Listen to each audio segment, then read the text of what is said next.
gereja umat Allah ini terdiri dari 3 kelompok besar, yaitu gereja yang bersiarah, gereja yang menderita, dan gereja yang telah berjaya.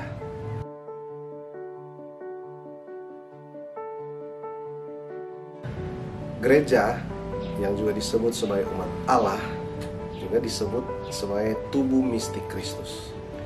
Kristus itu sebagai kepala, dan kita semua ini itu sebagai tubuhnya. Tubuh ini tersusun dari 3 kelompok besar yang oleh Santo Agustinus disebut sebagai gereja yang berjaya. Itulah mereka yang telah mencapai kesempurnaan atau kesucian. Itulah yang kita sebut sebagai persekutuan para kudus. Dan kita yang masih di dunia, di bumi ini, yang masih berziarah, itu disebut sebagai gereja pejuang atau gereja peziarah. Tapi ada satu juga kelompok yang disebut sebagai gereja yang menderita. Mereka inilah yang sedang dimurnikan, disucikan di api penyucian. Jadi tubuh mistik Kristus ini, gereja umat Allah ini terdiri dari 3 kelompok besar, yaitu gereja yang bersiarah, gereja yang menderita, dan gereja yang telah berjaya.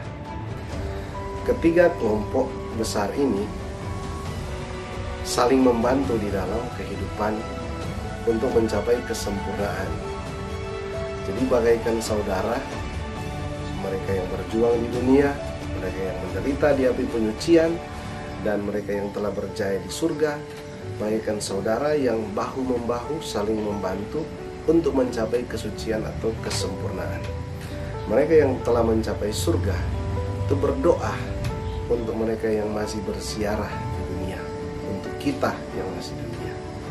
Demikian halnya kita yang masih bersiarah membantu saudara-saudari kita yang di api penyucian untuk mendapatkan sili, mendapatkan penebusan, mendapatkan pengampunan bagi jiwa-jiwa yang masih terlekat oleh dosa-dosa atau kekotoran-kekotoran hidupnya.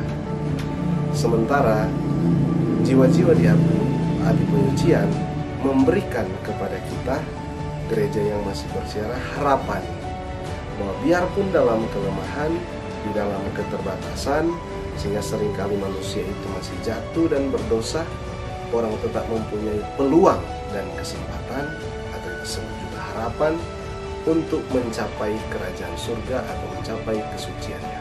Sebab mereka yang di api penyucian, setelah jiwa-jiwa itu kemudian menjalani hukuman yang setimpal dengan perbuatan dan amal baiknya di dunia, mereka kemudian boleh digabungkan di dalam kerajaan surga.